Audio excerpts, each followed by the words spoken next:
Thank you, ladies and gentlemen. My name is Dr. Osaze Obaseki Oserige.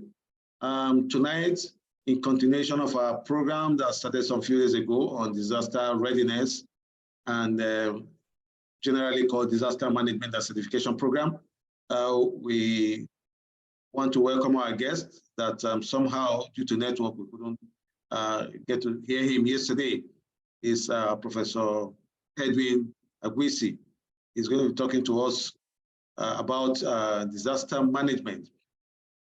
Basically, he's not going to start repeating everything we've learned in the class, but he's going to put a face to this lecture and just do a summary of what probably everybody should just know about disaster management. Then maybe we'll take 1 or 2, 3, 4 questions for him to respond to. And most importantly, we want him to also tell us how we can become experts in the field like himself, so that when he's retiring, we can start taking over his position and make him proud too.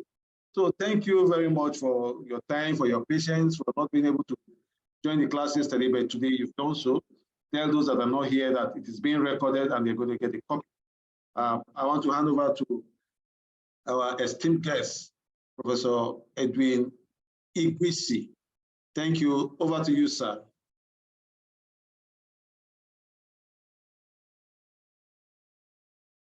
You can unmute yourself now, sir. Good evening, everyone. Good evening, sir. We can hear you. Thank you. It's a pleasure of being with you. And I was supposed to meet with you yesterday. Today, we will see what we were supposed to see yesterday.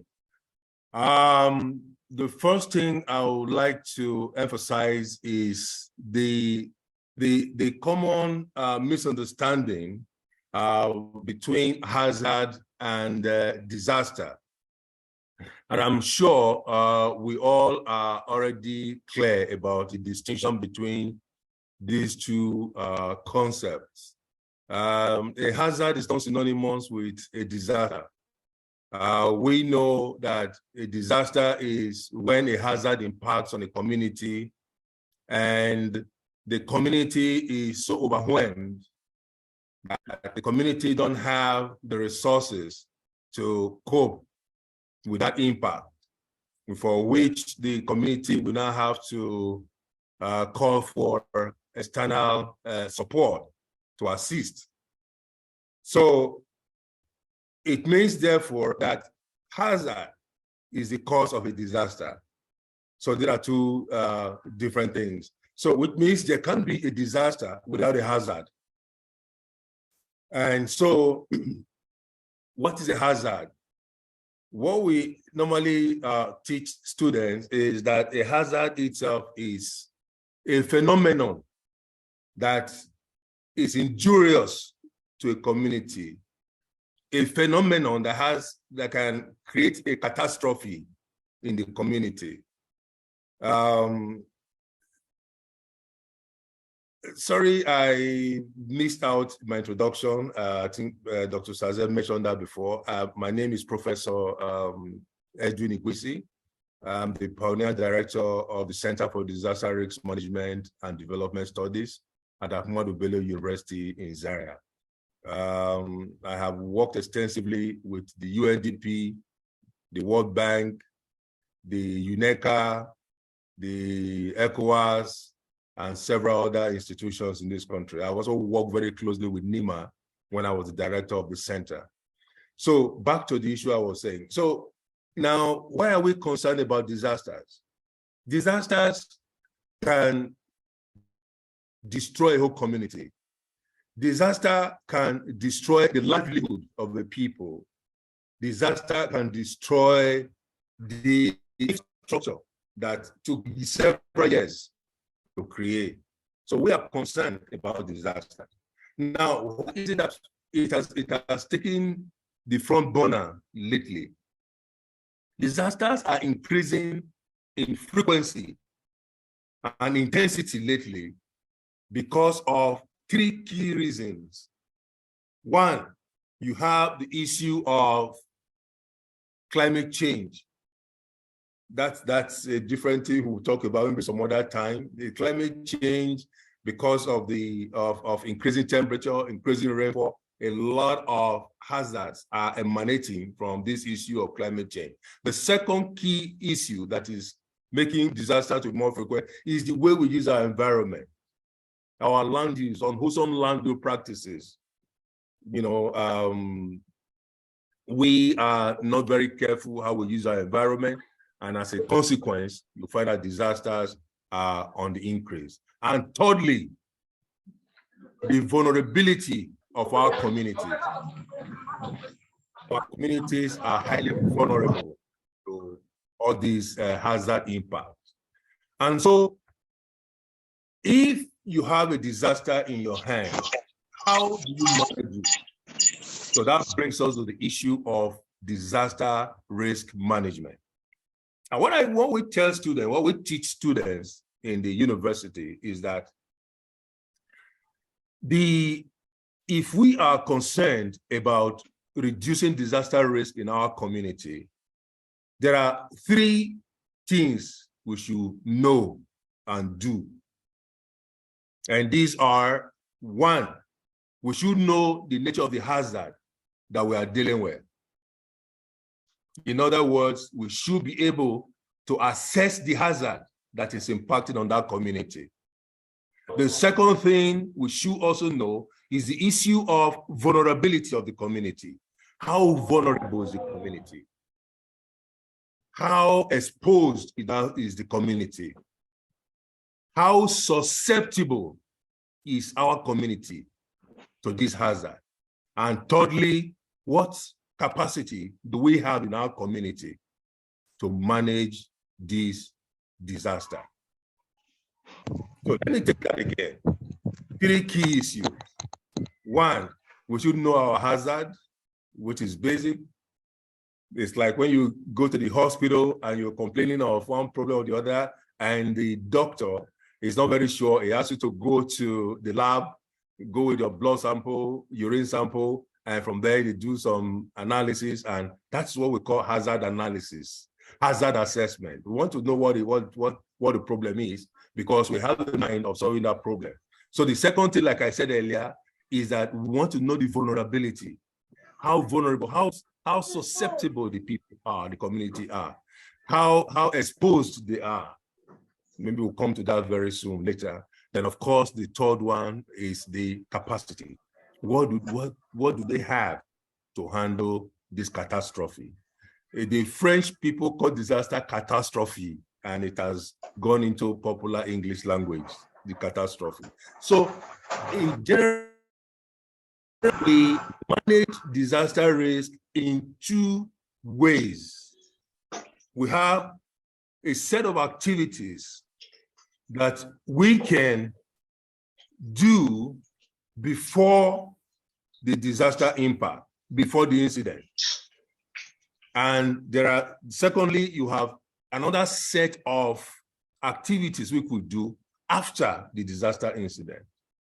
Now, those activities we can do before the disaster incident are called disaster risk reduction activities. These are activities that they are proactive.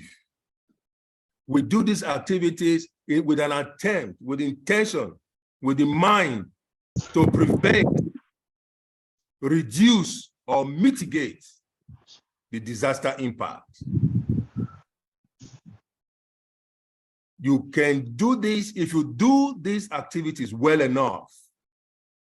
You can get to a point that the disaster may be averted. You can actually eliminate the disaster if you do this set of activities. And this is why there's this emphasis on disaster risk reduction, DRR. Now, the second group of activities, like I said, will be the activities you do after the disaster incident. And these are things like you probably have your lecturers or teachers taught you all these. These are things like the incident has happened and you are literally picking up the pieces. You know, the response, the recovery, the reconstruction, rehabilitation, and all of that. So these are the things you do after the incident. We call that emergency management.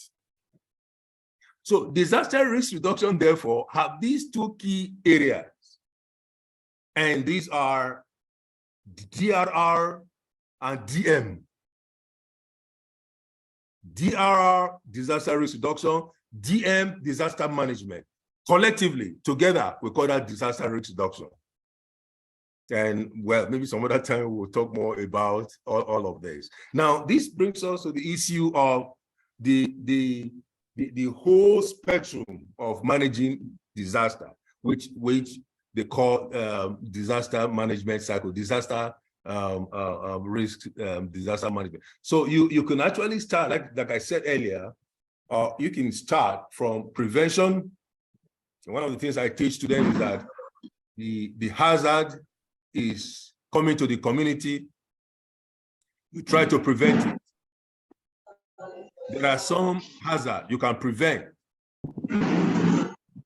Things like flood is preventable. Now you try to prevent it, you are not able to prevent it, then you go into the second phase, which is called mitigation. Mitigation is a set of activities that you do to enable you to reduce the possible impact of the hazard on the community. Mitigation. Mitigation, you have both structural and non-structural mitigation. By structural and non-structural, I mean there are some activities you would do that require you constructing maybe deep canals, deep gutters, and things like that. Okay? We can also have the non-structural, which are things like legislation, policies, laws, things like that. Now, when you need mitigation, Doctor, good evening. Hello, Dr. Sazi, are you still there? So,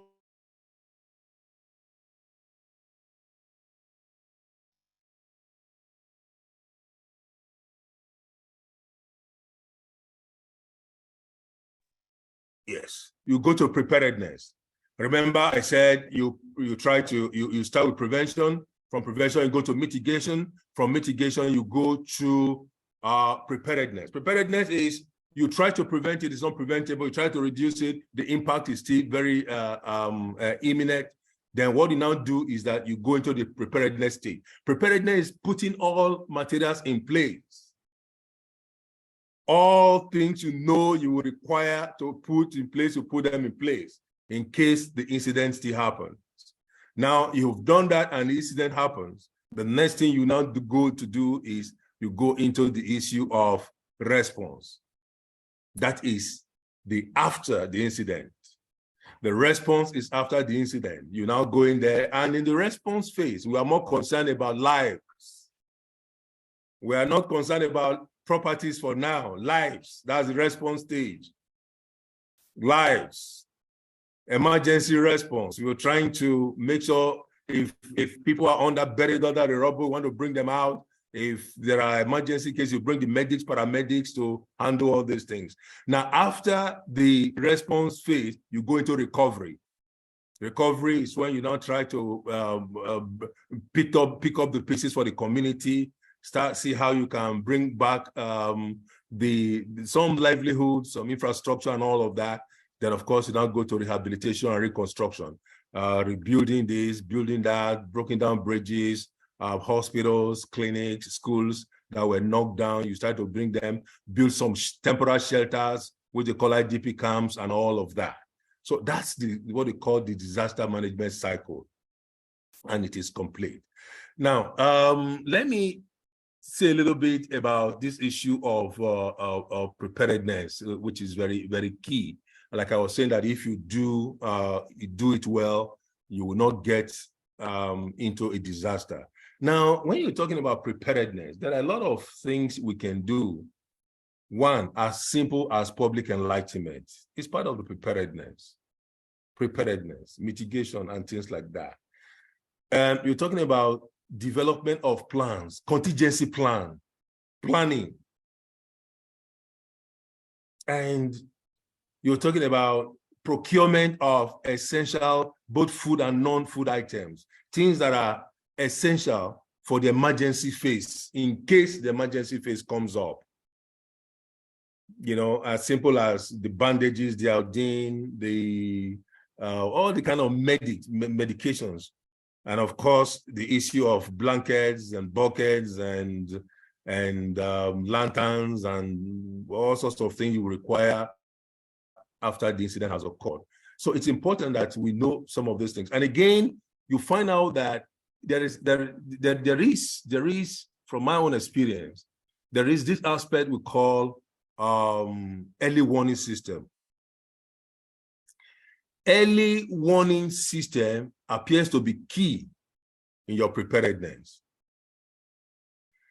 What early warning system does is that it warns the people ahead of the incident. You can develop a robust early warning system such that you know when the hazard will impact on the community. You know the magnitude of the hazard. You know the frequency of the hazard. You know everything about the hazard. And so you can pre-warn the people. You can develop mechanism for people to get out of harm's way. So early warning system has helped many communities in different parts of the world. And from my own personal experience, we did some study here in Nigeria. We took the States. I worked with Christian Aid Nigeria. Christian Aid is an international NGO based in UK. They have a branch here in Nigeria. We did a study on managing flood in Nigeria. 3 states, Plateau, Benue, and Kaduna State. Now, we did a baseline survey at the onset of the study. We saw that the environment, most of in the states, there was no early warning system.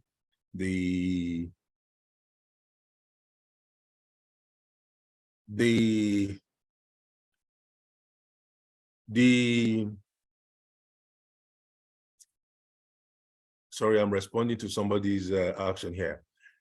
We observed that there was no early warning system. The incidents were very frequent in those environments. And so what we did was to develop an early warning system. And when we deployed the early warning system, when we started to operate the early warning system, we discovered that the following year, the incident of flood was gone. Flood incident was gone for good in these 3 environments. So this is the sort of thing that we're talking about. So if we do what we're supposed to do before the incident, we can actually go a long way in reducing our disaster risk. Now, I would like to stop here for now and do a little bit about your career pathway before I entertain some questions. I'm looking at my time. I'm conscious of time and all of that. Career path for you. There's a lot of prospects in disaster management. Like I said earlier, I have worked for several organizations because the problem is always there. They need experts to work on these things. One of the areas I have observed we don't have manpower in disaster management is in the local government areas. Federal government of Nigeria designed disaster management to be in 4 layers. 4 layers. The first layer is at the federal level. That's why you see NEMA. The second layer is at the state level. That's why you see SEMA, State Emergency Management Agency. The third level is LEMCs, Local Emergency Management Committees, if you like, and call it local management at local government level. Then at the last level is the community. there's this thing we call community-based disaster risk management. Time will not permit us to go into all of that now. So you find that within these four strata, these four layers, NEMA appears to have sufficient capacity, human capacity, to manage disasters in Nigeria. But when you get to SEMA, we don't have the capacity. We don't have people. So your services will be required, will be needed at that level. Well, for Kaduna State, for some of you in Kaduna State and Lagos, well, those SEMAs are doing well. But for other states, maybe Kano also lately, for other states, they will require your services. The local government level, we don't have any expert. We don't have experts at that level. And yet, that is where it's more critical. Because we say disaster occur at community levels. Of course, at the community level, we don't even have any. So our intervention in Kaduna State, Plateau State, and Benue State, we try to make the community to be conscious of the need to have experts, people who are knowledgeable in disaster management at that level. And we're able to bring in some experts at that level, and they are working very well. Like in Kaduna State, for example, they developed what they call the DMMP. The DMMP is a stakeholder kind of association where you have people from different sectors of the community, and some are knowledgeable and some are still being trained and all of that. So you have that great opportunity. And secondly, you also have career pathway through the NGOs. The NGOs are very active in disaster management in Nigeria. Like I told you, the Christian Aid, for example, is doing quite a number of disaster management activities across the country. Several of them. So they would need your expertise. We also have the international bodies, what we call the development partners. Like I told you, I served as a consultant to ECOWAS, UNDP, UNECA, ECA, United Nations. I think these guys are based in East Africa or something like that. Economic Commission for Africa, yeah. United Nations Economic Commission for Africa. I did some work for them and all of that. So there's a lot of pathway for all of that. You have the, you also have these people, humanitarian, who are doing humanitarian. UNICEF is also working on disaster management. You also have UN OCHA. So if you Google some of these things, you will see some advertising for job placings and space and all of that. So quite a number of things you can do.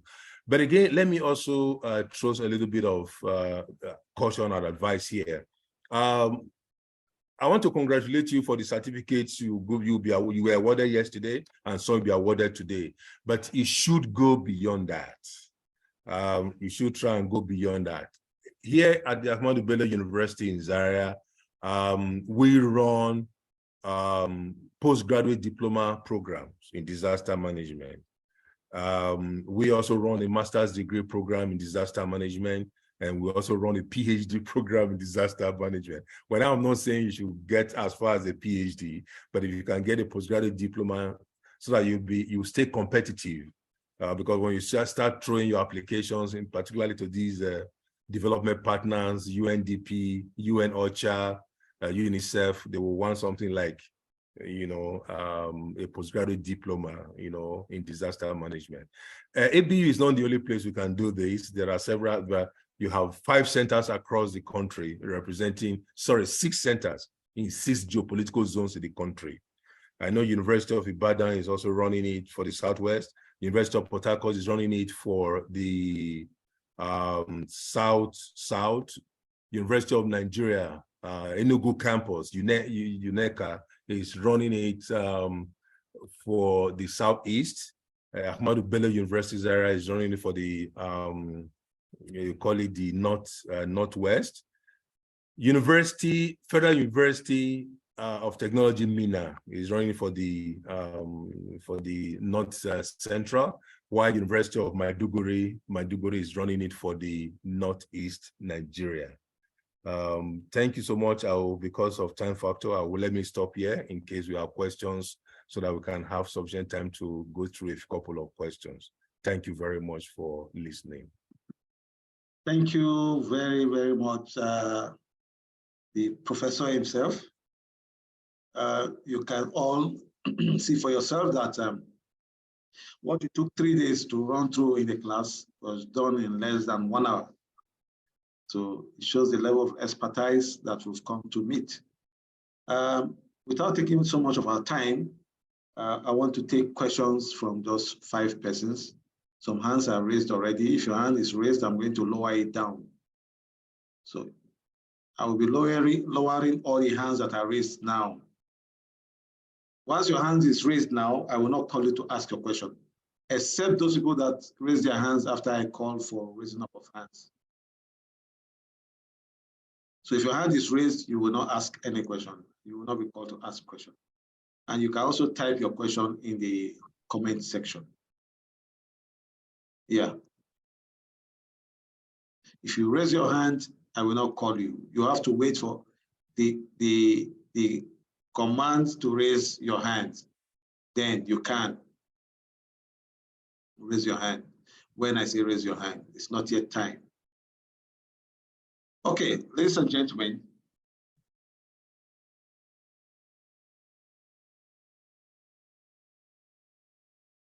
Okay, we are going to just take 5 questions. And Mustafa, I will not call you. Yes, we are taking 5 questions.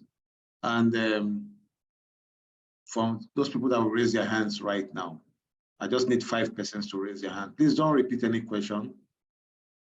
Don't repeat any question. I know I'm going to see a lot of hands raised, but you are just picking 5. Ifo. Please, once you want to ask your question, just 1 minute and straight to the point. And we're going to create a Google form. For the sake of the thousands of people that are not here, we have close to 4,000 people that are not here. We're going to create a Google form and send to all the classes so that you can ask your question in the Google form. We'll hand it over to Prof. And I want to believe that Prof will be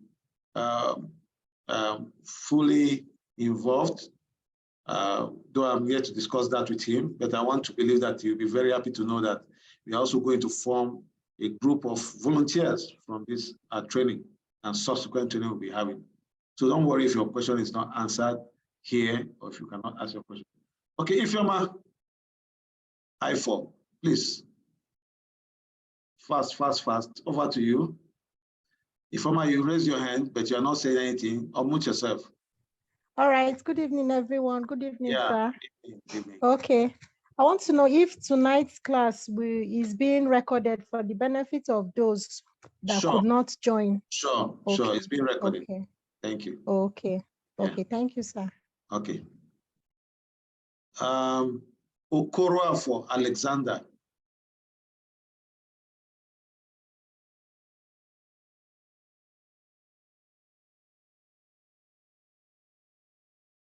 Okoro, unmute yourself.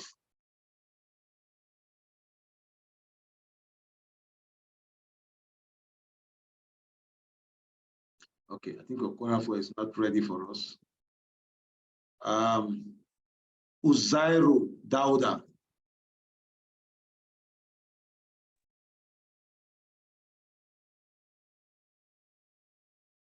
Uzairu Dauda, are you there? Okay, let's move on. F. Ziba Agwaniru. Yeah, good evening to you. Evening. Okay, I'm really so inspired and elated by what I heard from the Prof. I want to ask, is there any way the Prof can help us much more to get into some of these NGOs, you know, because the essence of this is actually to be part of this, you know, if there is any way we can be helped to get into aspect of this.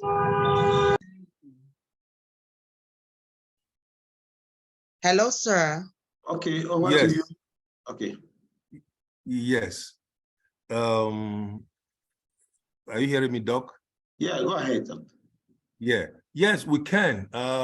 Certainly, there are a lot of NGOs that are looking for people who have the requisite qualification, the interest to do this work. There are quite a number of them, and we can do the link. We can link you up, and I'm glad that we have this platform. And from this platform, we can pull a lot of resources from this platform and give to the NGOs. There are quite a number of NGOs that are looking for people who have the knowledge that you have acquired. Yeah, it can be done. We can do it.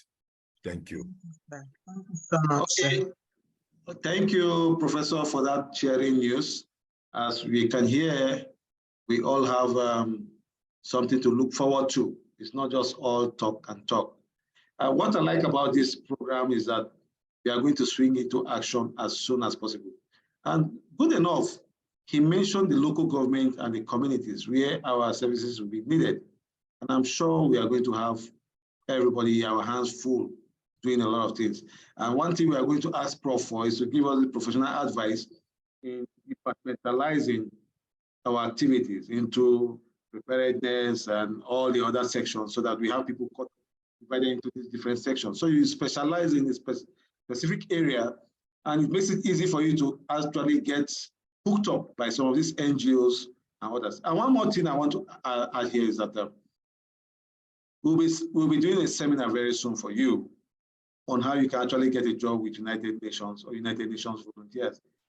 And apart from that, you're also going to be taught on how to upload your profile on these two bodies, their HR profile database, so they can always call up on you anytime. And added to what the Prof is going to be doing for us, I think you are already on your way to what you want to become. Okay, Haruna Emmanuel Edoko. Good evening, sir. Good evening. It's been a wonderful time. I think this meeting has actually, like you said earlier on, done an icing to the entire training. I want to ask if it's possible for us to get materials that we can study on our own. Okay, yeah. If one can get study materials that we can refer to on our own, sure, for further studies and training, those personal learning, so that we can improve on what we have already learned. Sure, yeah. We'll be providing you further materials for further learning. The one you just did now, maybe by tomorrow, before Wednesday, don't worry. Yes, each person will be contacted with a link so that you can just wake up anytime to go and read them. Wow, that'll be good. And don't worry, you'll be shocked at all the things that will be hitting you very soon. You might be asking us to even slow down. Wow, that'll be interesting. Thank you, sir. Okay. Olatuposun Abdulaziz. Hello. Yes. Good evening. Good evening. Thank you for this opportunity, sir. Thank you. Thank you. Yes, my question for Prof. He emphasized so much about warning systems. Yes. But what I didn't hear him say is talk about how can we actually develop a robust and effective warning system. Thank you. Over to you, Prof. Yes, early warning system, developing an early warning system, it's a little bit technical. It's not something I can talk about in 2-3 minutes. I just mentioned early warning system. You can develop early warning system for a variety of hazards. Now, let me give you a very simple example. One outside the country and the one we did locally. If you are current with the international news, you will know that from the months of June to about August every year, the United States of America, for example, is impacted by hurricane every year. It's an annual thing. It's a seasonal thing. Now, what the United States of America did is that they developed a type of an early warning system that enables them to know when the hurricane starts from the Atlantic Ocean and propagates towards the coastal area, the mainland United States of America. So they're able to plot the pathway of the hurricane as it moves from the ocean into the land.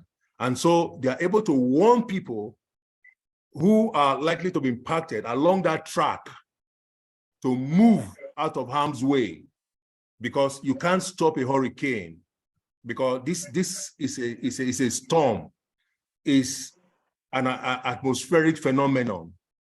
We put it in the group of hydrometeorological phenomenon. You can't stop it, but you can warn people if you know what is happening and where it is coming from. So they have been able to do that using the satellite technology. We call it the NOAA satellite.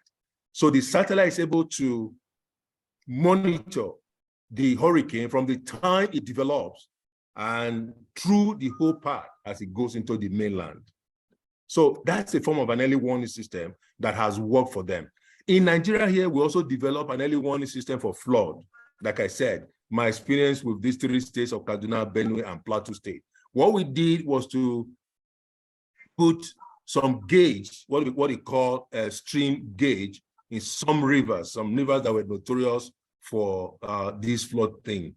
And from there, we're able to monitor the river level to the point when it becomes a hazard to the community. And people are warned that, look, henceforth, this river is going to, the level of water in this river is going to get into the community, and so people should move and all of that. But you see, to do a robust early warning system, you have 4 key components. The first one is you have to be able to monitor or assess the hazard itself. Secondly, you have to be able to, there has to be a way of getting this information to the people.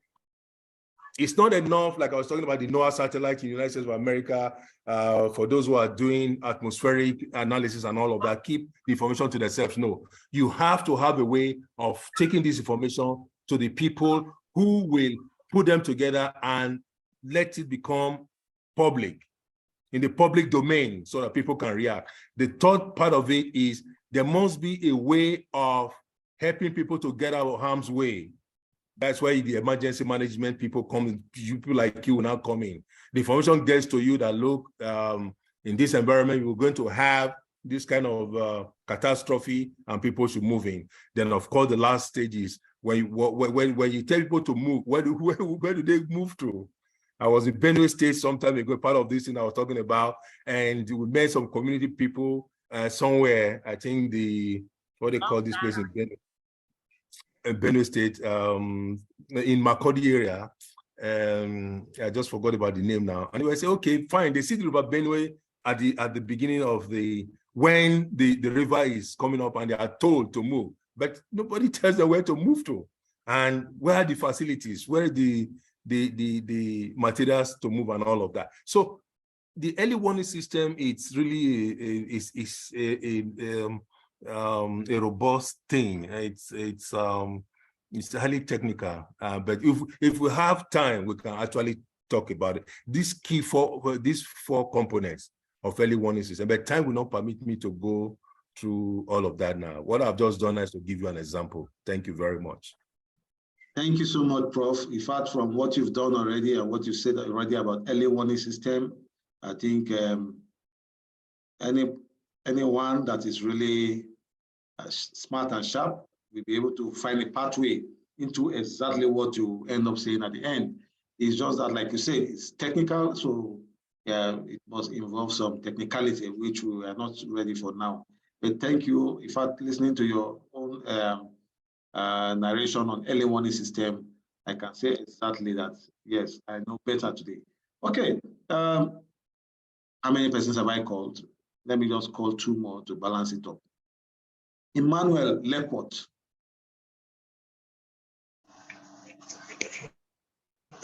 Good evening, sir. Good evening. Good evening. Good evening, Prof. Good evening. Good evening. Yeah, I'm really happy and delighted to be here. I was listening to you and Prof. I'm just happy because I'm a geologist. Wow. And I'm a geologist, did my master's in environmental resource management. So when they're talking about disaster, I was so happy. Because after seeing the natural disasters and a lot of things, you're trying to do the management of the environment, and now there's disaster coming, you want to manage. So I was so happy. Even when Prof was talking, I was thinking as if I was not in school for years. It was so brief, but so powerful. So I just, Prof, there are some few questions I want to ask based on disasters. You know, we have natural disasters, then we have man-made disasters. And in Africa, our disasters are really peculiar. Just for us to engage and to participate in what most of us are doing, like some of us, we are working already, and sometimes we want to do community development work. And when Prof was talking about the 4 basemen, he was talking about the federal, the states, the local government, and the community. I was happy. But Prof, I don't know if they have like a volunteer community work or like a body in disaster management that someone can key in. Just for example, the environmental owned through NESVER, we have what is called the Green Cup, that you check the environment and give reports in terms of flood, in terms of maybe someone is drilling borehole close to a septic tank. You write and give them reports. So I don't know if it's in disaster management, which is key, because we have a lot of disaster, even man-made disaster. Our man-made disaster is even affecting us in Africa more than natural disaster. So I don't know, Prof, if there is a body that someone can volunteer just as a community work, as you participate gradually before you look for the bigger job outside. Because when you check the developed countries, most of them even look very much on what you do for your community. And having a course like this, I think it will help us not only mitigate, not only even responding and giving issues to the community, but you can help other people, educate them so that you tell them what they need to do. So thank you, sir. Yeah, thank you very much. Over to you, Prof. Yeah, thank you so much. You are right. We don't have in our country, we don't have many volunteer organizations or establishments. Maybe because of our economic status. Because when you talk about volunteer, it looks like you are doing the work without pay. But I know, and the youth, the young ones may not want to get into that. If you are doing something, you want to be properly remunerated and be paid for what you are doing. That is why the volunteer thing is not very popular in Nigeria. However, I know that NEMA has this volunteer group. They have this volunteer corps.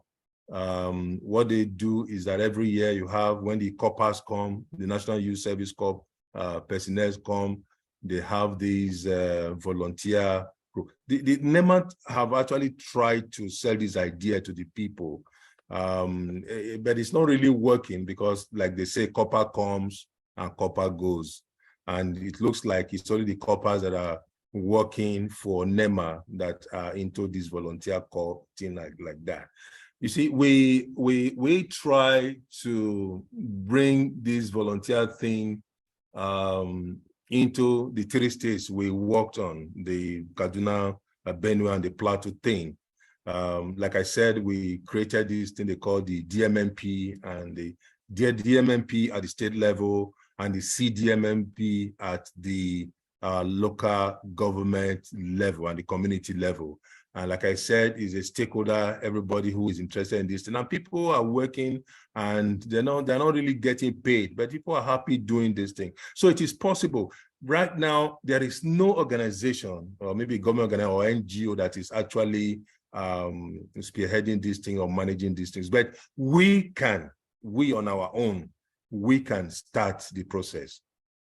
We can start or sell the idea to some of these NGOs, at least so that we can get some, people can be mobilized and resourced. You know, people need to be resourced to be able to move around and call for meetings and move around and do stuff. The possibility is there, but it's not been really explored in Nigeria as we have in other parts of the world. But it's a very good one. It's a good one. Thank you very much. Yeah, thank you very much, Prof. Sorry, I'm waiting for them to put on the lights in the office. Yeah, talking about volunteering, just like what the Prof said. If you remember, part of the thing we discussed is that after this program, we are going to form a international volunteer, disaster volunteer group. And we'll be bringing that to Prof. Very likely is going to further us on how to go about it, creating departments and sections, and going to all the various areas that will need our services. So it's basically something that is going to metamorphose into something big. He has already told us, and I think we have something that is going to come up big about volunteering. We have a course titled International Volunteering. We'll be running for the past 4 years. And it has helped a lot of people appreciate what it means or what it looks like to volunteer, both at home and abroad. And I want to believe that this very training, last time we had a training on climate change, the interest was overwhelming and people really, in fact, from all over Africa, we had students. And even here, we have students from different parts of Africa and other countries. They're all here. And it's not going to be too easy to pick them out. But for the volunteering, we will start, after creating it, yes, we can have people from different parts of the world, but we will start proper from Nigeria. This is charity begins at home. Then it can expand to other African countries and we take it up from there. Yeah, thank you very much. Okay. I can see hands everywhere, but Gladys Amiadame.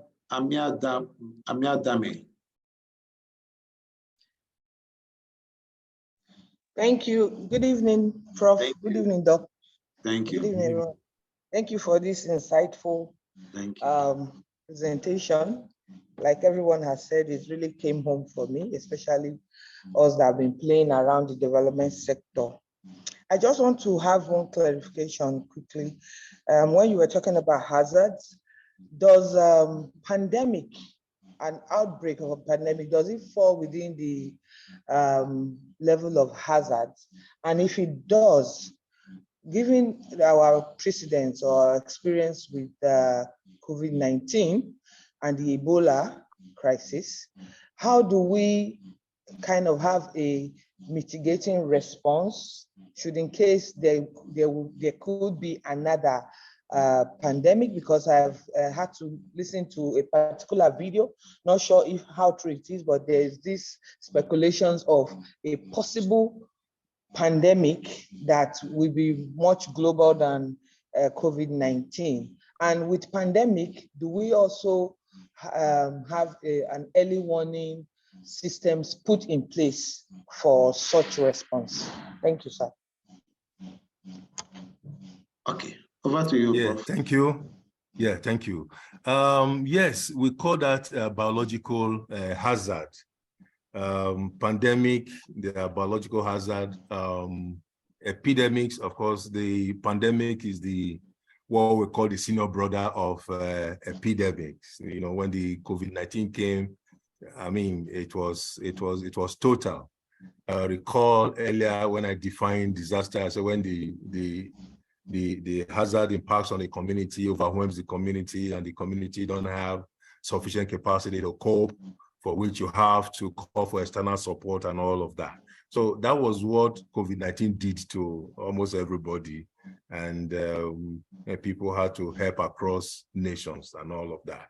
So yes, the pandemic, the biological hazard, we can manage it if we go through those 3 items I mentioned at the beginning of this talk. Because remember I said, if we are interested in reducing our disaster risk, COVID-19, for example, was a disaster risk. One, I said we should know the hazard. We should be able to profile the hazard, do elaborate hazard assessment. I said also the second thing to do is to know our vulnerability, our exposure, our susceptibility, and all of that. And of course, the third one I said, it's the capacity. What do we have that will enable us to cope? Now, when you're talking about pandemic, we would need first to do what they call the surveillance. The medical, maybe we have some medical people among these over 1,000 people I'm seeing on the screen. We call it surveillance, hazard risk assessment. We should be able to assess that pandemic, know when it's likely to occur, what are the factors that predispose the hazard for occurring in the community and all of that. So if we're able to do that hazard assessment sufficiently well, we will be able to know what is there. Then again, we should be able to do vulnerability assessment in our community. We know that, for example, if you look at the whole city, not all parts of the city have the same level of vulnerability. Let me talk a little bit about this vulnerability now. The places, for example, we call the GROAs, maybe from the way they are designed, or the kind of people that live there, they are less susceptible, they are less vulnerable than people who, let me use this word, it's a sociological word, people who live in the ghetto, in the slums, in the places we call informal settlements. People just go in there and start building and crowd up and things like that. Those guys are a little more vulnerable than people who live in this low density area and all of that. So we need to look at all the vulnerability and all of that. Then of course the capacity. As individuals, as community, as government, what do we have in case this thing happen? Like the COVID-19, there was no vaccine until this AstraZeneca, this Oxford University people and the Chinese and all these people started developing this thing. You see, now you're talking about maybe the next outbreak. What are we doing about it? Is anybody producing vaccine in Nigeria? Are we monitoring the development and progress of this next incident and things like that? It can be done as disaster managers if we know what to do, particularly looking at the whole thing from these 3 perspectives: the hazard itself, hazard assessment, vulnerability assessment, and capacity assessment. Thank you very much. Thank you so much, Prof. Okay, thank you, Prof. I want to believe we've done justice to this topic so that we can also have time to go and relax. Once again, I want to especially say thank you, Professor. Clearly shows that you are an authority in this field, and we'll always run back to you from time to time, more often than before, to get solutions, advice, and other good things from you as far as this area is concerned. Now, for those of you that have not paid for your certificate, you have till 19 should be Wednesday to pay for your certificate. And once it is 19th, please don't even bother to pay because you will not get it. So we did that extension so that everybody will be covered. And just know that you'll be answering some questions before you get your certificate. So if you don't pass, you won't get a certificate. But I can bet you that you will easily pass the test. Why are you surprised? I notice you are surprised that I said that. You're not supposed to just walk in and get a certificate. You're supposed to just answer some few questions. Very simple questions. Yes, even without attempting the course, coming for this course, you will pass. not to talk about now that you are now an expert. Yes, and as soon as we are through with this, we'll be pulling everybody together to join the volunteer group, international volunteer, disaster volunteer that is being created so that you become pioneer members. But I can assure you that good things is just about to start happening and you'll all be happy. For you to even have the interest, it shows that there's already a way forward for everybody to achieve their dream of working as disaster volunteer experts or whichever field. And like I also said, we are going to ensure that everybody gets training on how you can upload your profile on United Nations and United Nations volunteer database. It's you and United Nations and nobody in between. And nobody's going to do that for you, but we're going to show you how to do that. And also how to get jobs. We have to get jobs directly from United Nations with the fatherly support of Professor too, getting us jobs with NGOs, linking us up. I'm sure the sky is our limit. We've just started and we are going to get better news in all this. Thank you once again. I want to thank you all for your time, for your patience, for your understanding. This program was supposed to take place yesterday, but unfortunately, network refused. But today, we succeeded. And I'm so happy to know that you are all here together. God bless you all. I will make effort to record this now. To get this uploaded and the link sent to your class so that you can watch and also share with your friends for those that are not here. God bless you all. Thank you. Thank you. Thank you. Thank you, sir. Thank you, everybody. Thank you very much. Thank Good you. night. Bye-bye. Thank you. Thank you. God bless Thank you, you. sir. Thank you. Grateful Thank for you. Thank you, Professor. Thank Thank you. you. Thank you. Thank you. Thank you. Good morning. Thank you.